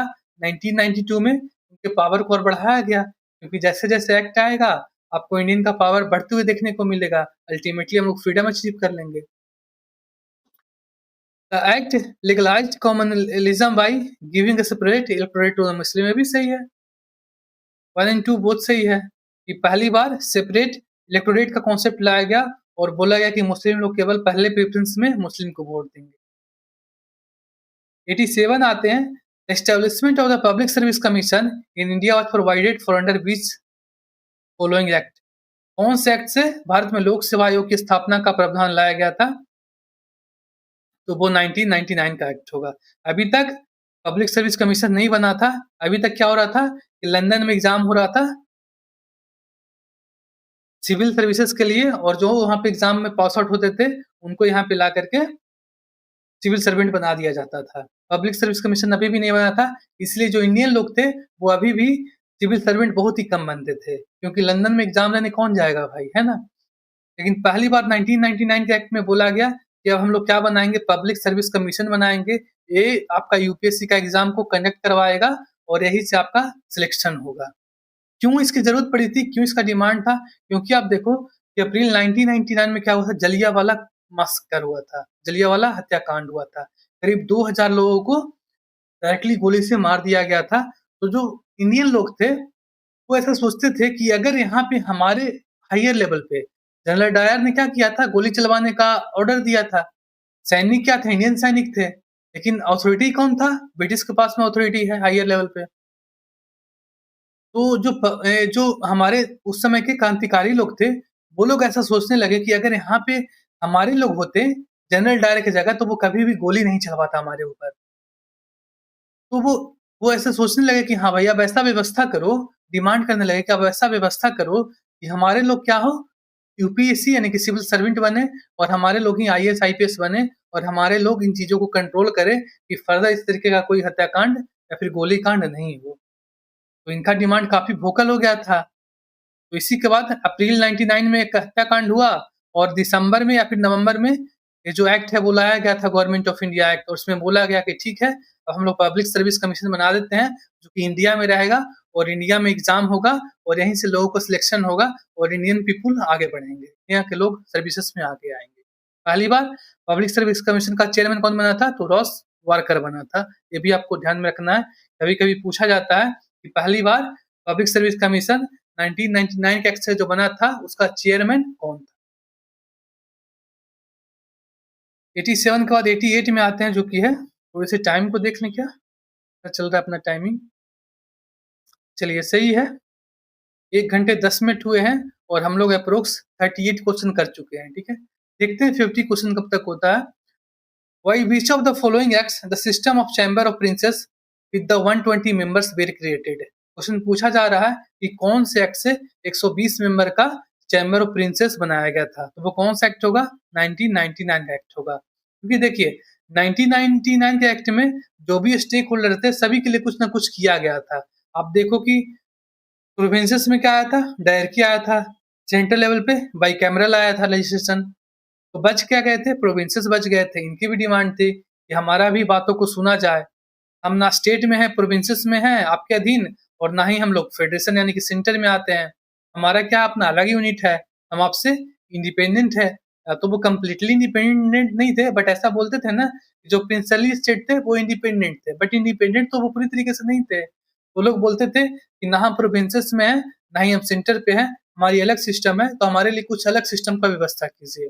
1999 के एक्ट में ही उनके लिए अलग से प्रिंस ऑफ चैम्बर बना दिया गया और बोला गया कि यहाँ पे जो प्रिंसली स्टेट होंगे उनसे नॉमिनेटेड लोग यहाँ पे आएंगे और अपनी बातों को रखेंगे। ये कहाँ पे बना? तो ये भी संसद भवन में ही बना था, जो पुराना वाला संसद भवन है ना, तो वहीं पे प्रिंस ऑफ चैम्बर भी बनाया गया था, जिसको कि बाद में खत्म कर दिया गया था और वहां पे सुप्रीम कोर्ट बनाया गया था। क्योंकि आजादी के बाद तो जो भी प्रिंसली स्टेट थे वो सारे के सारे इंडिया में मिला लिए गए थे, तो प्रिंसली स्टेट थे ही नहीं, तो प्रिंस ऑफ चैम्बर का काम क्या होगा? उसके जगह पे ही सुप्रीम कोर्ट बना दिया गया था। 1958 तक जो हमारा सुप्रीम कोर्ट है वो वहीं पे था, पुराने संसद भवन में। फिर उसको चेंज करके जो अभी पोजीशन है सुप्रीम कोर्ट का, वहां पे लाया गया था। 89 में आते हैं, who was the first chancellor of the chamber of princess? जब चैम्बर ऑफ प्रिंसेस बना तो उसका चांसलर किसको बनाया गया था? गज सिंह, गंगा सिंह को बनाया गया था। ये बीकानेर के राजा थे। चांसलर का मतलब क्या हुआ? कंट्रोलर हुआ। ये चैम्बर ऑफ प्रिंस को कंट्रोल करेंगे। जैसे अभी यूनिवर्सिटी का चांसलर होता है ना, तो पूरी यूनिवर्सिटी को रेगुलेट करता है, उसी तरीके से ये गंगा सिंह बीकानेर के राजा थे। इनको इस चैम्बर ऑफ प्रिंस को चांसलर बनने का मौका दिया गया। 90 पे आते हैं, द नरेंद्र मंडल और chamber of princess was inaugurated bye whom? अब देखिए 1920 में चैम्बर ऑफ प्रिंसेस बना, कौन से एक्ट से? 1999 के एक्ट से। लेकिन इसका इनॉग्रेशन किनके द्वारा किया गया था? वहां पे ड्यूक ऑफ कन्नाट के द्वारा किया गया था। कनाट एक जगह है कहाँ पे? आयरलैंड में, कनास्ट इसको बोलते हैं ओरिजिनली, बट यहाँ पे कनाट हो गया धीरे धीरे। तो कनाट एक जगह है आयरलैंड का, और आयरलैंड पहले कहाँ पे था? किसके अधीन में था? तो ब्रिटेन के अधीन में था। वहीं का जो ड्यूक, ड्यूक का मतलब राजकुमार हो गए आप बोल सकते हैं, तो वहां के राजकुमार उस समय इंडिया विजिट पे थे, तो उन्होंने क्या किया था? इस मंडल को इनॉग्रेट किया गया था। ये भी राजकुमार है, तो इन राजा के द्वारा ये जो राजा का चैम्बर था उसका इनॉग्रेशन करवाया गया था। अभी आप दिल्ली जाते होंगे तो कनॉट प्लेस देखते हैं ना, वो इन्हीं के नाम पे है। और उस कनॉट प्लेस का निर्माण उस समय तो नहीं किया गया था, 1927 में शायद स्टार्ट किया करवाया गया था कनॉट प्लेस का, बट इन्हीं के नाम पे वो उसको, इन्हीं को ऑनर करने के लिए कनॉट प्लेस का उनको नाम दिया गया। साथ में आप देखो जो इंडिया गेट है उसका भी फाउंडेशन स्टेट इन्होंने ही किया था, ड्यूक ऑफ कनॉट ने ही उसको इनॉग्रेट किया था, संसद भवन और कनॉट प्लेस, ये तीनों चीजों को ड्यूक ऑफ कनॉट यानी कि जो कनॉट के राजकुमार थे वही इनॉग्रेट किए थे, आपको ध्यान में रखना। कल को आपसे भी पूछा जा सकता है कि इंडिया गेट का इनॉग्रेशन किसने किया था? संसद भवन और प्रिंस ऑफ चैम्बर्स, ये सारी चीजें मैंने आपको बता दी। एक क्वेश्चन है, आप देखते होंगे दिल्ली में क्या है, संसद भवन के आसपास में जो पुराना संसद भवन है वहां पे क्या है? लुटियंस बिल्डिंग है। अब देखो कि वहाँ पे उसको रूटीन बिल्डिंग क्यों बोलते हैं। 1999 में क्या हुआ? तो आप बोलेंगे कि सर 1999 में बाइकैमरल लेजिस्लेशन का शुरुआत हुआ। बाइकैमरल का मतलब क्या हो गया? लोकसभा और राज्यसभा। तो पहली बार लोकसभा और राज्यसभा का शुरुआत यहाँ पे हुआ 1999 में। तो जब आप संसद भवन बनाएंगे इन दोनों के लिए, लोकसभा और राज्यसभा को अप्लाई करने के लिए, तो 1999 के बाद 21 में संसद भवन हमारा जो पुराना वाला है वो बनना शुरू हो गया था। ठीक है? तो बनना शुरू हो गया था। और जब संसद भवन बनेगा तो वहाँ पे आस-पास आकर के क्या करेंगे? नेता लोग आकर के रहेंगे। तो नेता लोगों के लिए आपको आस-पास में अच्छी बिल्डिंग भी बनानी पड़ेगी ना। ब्रिटिश भी पार्लियामेंटेरियन वहाँ पे आएँगे, ब्रिटिश के भी लोग रिप्रेजेंटेशन में आएँगे। क्योंकि 1999 में जो कॉन्सेप्ट था किसका? बाइकैमरल लेजिस्लेशन का, तो वहाँ पे 2 चैम्बर का व्यवस्था था। आज के लोकसभा और राज्यसभा से मान सकते हैं। तो राज्यसभा होता था वो उस समय 99 में 60 मेंबर थे, वो 3 सालों के लिए थे और फुली नॉमिनेटेड थे। तो नॉमिनेशन में बड़े-बड़े लोग आएँगे, राजा-महाराजा इन्फ्लुएंसर लोग आएँगे। उनके लिए रूटीन बिल्डिंग बनाया गया। उनको रहने के लिए आस-पास में उनके क्वार्टर फ्लैट्स की व्यवस्था की गई। उसी को रूटीन बिल्डिंग बोलते हैं। क्यों बोलते हैं? उसका जो डिज़ाइन था, किसने बनाया था? एडविन लुटियंस ने और हर्बर्ट बेकर ने। ये दोनों ने जो आप मॉडर्न दिल्ली देखते हैं ना, उन सभी चीज़ों का निर्माण करवाया था इनके डिज़ाइन पे, इसलिए इसको ऐसा बोला जाता है। ठीक है? तो the foundation stone of the parliament house was laid on the, कब किया गया था? 21 में किया गया था। ठीक है? पार्लियामेंट हाउस जो संसद भवन है पुराना वाला, अभी तो नया बन गया है, तो 21 में ही इसका क्या हो गया था? फाउंडेशन स्टेट को बनाया गया था और 27 में जाकर के कंप्लीट हो गया था। सभी चीज़ें मैंने आपको क्रिस्टल क्लियर कर दी कि क्या कर दी कि 1999 में पहली बार क्या बनेगा? कौन-सा कॉन्सेप्ट आया? तो बाइकैमरल लेजिस्लेशन का कॉन्सेप्ट आया, यानी कि 2 चैम्बर ऑफ लेजिस्लेशन बनेंगे, एक राज्यसभा, एक लोकसभा बनेगा। राज्यसभा में 60 मेंबर होंगे 3 सालों के लिए और वो नॉमिनेटेड होंगे। अभी कितने मेंबर हैं? तो अभी 250 मेंबर हैं 6 सालों के लिए। तो अब जब वहाँ पे नेता वगैरह लोग आएँगे, तो नेता को रहने के लिए बिल्डिंग बनाया जाएगा। उस बिल्डिंग का डिज़ाइन किसने किया? तो लुटियंस और बेकर ने किया। इसलिए वहाँ का जो बिल्डिंग है उसको अभी भी क्या बोलते हैं? लुटियंस बंगला बोलते हैं ना? तो ऐसे भी क्वेश्चन पूछा जाता है कि जो मॉडर्न दिल्ली है उसका निर्माणकर्ता किसको बोलते हैं? तो Edwin Edwin Lutyens and Herbert baker को बोलते हैं। ठीक है? 92 पे आएँगे जो कि है by which of the following acts the system of chamber of princess with 120 members was created. कौन-सा होगा? 1999 का एक्ट होगा। अभी मैंने आपको बता दिया। 93 पे आते हैं। Which of the following is are the principal feature of the government of India act 1999। पहला बोल रहा है कि introduction of dyarchy in the provinces, बिल्कुल सही है कि 1990 एक्ट से प्रोविंसेस में डायरकी लगा था। Introduction of separate communal electorate, ये भी सही है कि पहली बार सेपरेट कम्युनल मुस्लिम इलेक्टोरेट की व्यवस्था की गई थी। जो मुस्लिम वोटर होंगे वो मुस्लिम कैंडिडेट को ही वोट करेंगे। Devolution of legislation authority by the centre to the provinces, ये भी सही है कि पहली बार पूरी तरीके से तो नहीं, लेकिन कुछ-कुछ जो सब्जेक्ट हैं वो प्रोविंसेस को दिया गया था। कौन-कौन सा डायरकी में? तो आप बोलें कि एग्रीकल्चर था, एजुकेशन था, लोकल गवर्नमेंट था। इस तरीके के जो सब्जेक्ट थे वो अ, प्रोविंसेस को दिए गए थे, तो सही सभी सही है। अच्छा, यहाँ पे देखिए केंद्र से प्रांतों को विधायी शक्तियों का हस्तांतरण। थोड़े से यहाँ पे देखो कि जो थर्ड स्टेटमेंट है वो क्या बोल रहा है दोस्तों? Devolution of legislative authority by the centre of the province, सही है। 1, 2, 3 यहाँ पे सही होना चाहिए। क्योंकि यहाँ पे भी देखिए कि उनको अलग से बजट बनाने का अधिकार मिल गया था 1999 के एक्ट से, कि जो आपका सब्जेक्ट है आपको उसके ऊपर बजट बनाने का आपको अधिकार है। तो सही है, तीनों सही है। 94 पे आते हैं। In which of the following acts the British government declared that its objective is the gradual introduction of responsible government in India. कौन से अधिनियम से पहली बार ब्रिटिश ने ऐसा बोला कि हम लोग धीरे-धीरे करके रिस्पांसिबल गवर्नमेंट को लाएँगे? तो वो 1999 का एक्ट होगा। अगर आपसे पूछेगा कि गुड गवर्नेंस, तो वो कौन सा एक्ट होगा? 1858 का, ठीक है? इसको कौन सा एक्ट बोलते हैं? गुड गवर्नेंस एक्ट बोलते हैं। लेकिन अगर आपसे बोले कि रिस्पांसिबल गवर्नमेंट का एक्ट कौन-सा बोलते हैं, तो वो 1999 हो जाएगा। कन्फ्यूज़ नहीं करेंगे, यहाँ पे गुड गवर्नेंस और यहाँ पे रिस्पांसिबल गवर्नेंस। 95 पे आते हैं। Under the Indian council act 1892 member of the council were allowed to, क्या था, वोट करने का अधिकार नहीं मिला था, केवल डिस्कशन का अधिकार मिला था। वीटो का भी नहीं मिला था और नहीं इंट्रोड्यूस करने का अधिकार मिला था, केवल उनको डिस्कशन करने का अधिकार मिला था। आईबी का मैंने आपको कॉन्सेप्ट बताया कि 92 पे फोकस करना है, 9 नंबर पे आई आता है और 2 पे बी आता है, तो I for indirect election, B for budget. यहाँ पे डिस्कशन का अधिकार मिला था केवल, और 1909 में थोड़ा पावर को और बढ़ाया गया और इंडियन को डिस्कशन के साथ में क्वेश्चन पूछने का अधिकार मिला, उसके साथ में ही वोट करने का भी अधिकार मिला था। 96 पे आते हैं। Under the central legislative created by 1999 act how many members did the upper house have. बहुत ही सिंपल क्वेश्चन है दोस्तों। मैंने आपको क्या बताया था कि 1999 के एक्ट से बाई कैमरल एक्ट सेंटर पे क्या लाया गया था, बाई कैमरल लेजिस्लेशन को लाया गया था। बाई कैमरल का मतलब क्या हो गया कि 2 हाउस होंगे, एक कौन सा, लोकसभा, और एक कौन सा, राज्यसभा। तो अभी का है, ठीक है। उस समय लोकसभा राज्यसभा नहीं बोलते थे, उस समय 2 हाउसेस बोलते थे, एक अपर हाउस और एक लोअर हाउस बोलते थे। अभी हम लोग लोकसभा और राज्यसभा बोलते हैं।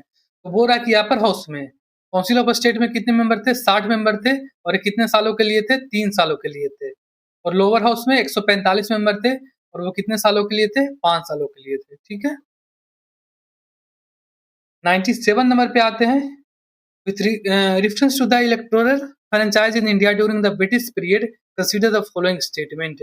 In 1999, only about 2% of the population of India was eligible to vote. बिल्कुल सही है, 2.8% था, और इसको हम लोग 2% भी बोल सकते हैं। 1% वीमेन को अधिकार मिला था, ये भी सही है। Universal adult suffrage was introduced in India immediately after the Government of India Act 1935. ये गलत है। 1935 में भी यूनिवर्सल एडल्ट सफरेज का अधिकार नहीं मिला था, केवल 1 एंड 2 होगा इसका सही ऑप्शन। वो आज़ादी के बाद हमें, कॉन्स्टिट्यूशन अप्लाई होने के बाद हमें यूनिवर्सल एडल्ट सफरेज का अधिकार मिलता है।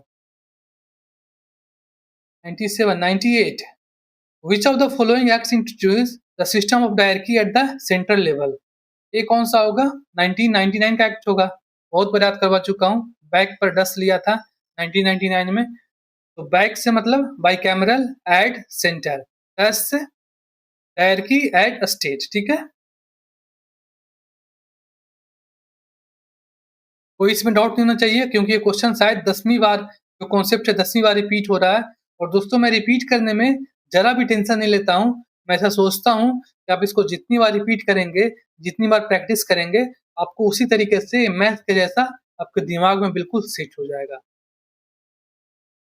99 पे आते हैं, जो कि है with reference to the Indian civil services, which of the following statement is correct? Under the 1990 Act, a provision was made for the separate examination for the Indian civil services be supposed to be held in India. बिल्कुल सही है। 1999 से पहले, act से पहले जो exam हो रहा था वो कहाँ पे हो रहा था, लंदन में हो रहा था। बट 1999 के एक्ट में ये प्रावधान लाया गया कि अब जो एग्जाम होगा वो कहाँ पे होगा, इंडिया में होगा। साथ में क्या बनेगा, एक पब्लिक सर्विस कमीशन बनेगा। अभी अपना यूपीएससी है ना, यूनियन पब्लिक सर्विस कमीशन, तो वो उसका व्यवस्था 1999 के एक्ट से किया गया था। In 1949, the percentage of Indian civil service was more than the that of Europeans. ये भी सही है दोस्तों। वैसे क्वेश्चन काफी टफ है, आप इतने ज्यादा फैक्ट में नहीं जा सकते हैं, बट इसको सही माना गया है कि हाँ, 1999 से इंडिया में पब्लिक सर्विस कमीशन का शुरुआत हुआ और इंडिया में एग्जामिनेशन होना शुरू हुआ। तो 20 सालों के बाद करीब करीब इंडियन जो लोग थे सिविल सर्विसेज में, उनकी संख्या यूरोपियन से ज्यादा हो गई, क्योंकि अब यूरोपियन लोग यहाँ पे आकर के एग्जाम थोड़ी देने आएंगे। अब तो इंडिया वाले लोग ही एग्जाम में बैठेंगे। जैसे 1919 से पहले लंदन में एग्जाम होता था तो इंडिया के लोग नहीं जाते थे, उसी तरीके से यहाँ पे जब 1919 के बाद इंडिया में एग्जाम होना शुरू हुआ तो इंडिया ब्रिटिश के लोग यहाँ पे नहीं आएंगे। तो ये दोनों सही है, बट ये क्वेश्चन काफी डिफिकल्ट है। ये वाला तो आप बना लेंगे, बट इसको आप नहीं बना पाएंगे, ठीक है। तो इसको मैं वेरी डिफिकल्ट या फिर छोड़ने वाले क्वेश्चन में मानता हूँ, बट मैंने ले लिया क्योंकि टॉपिक से संबंधित था, तो मुझे कुछ छोड़ना नहीं है। 100 नंबर क्वेश्चन इस क्लास का लास्ट क्वेश्चन है।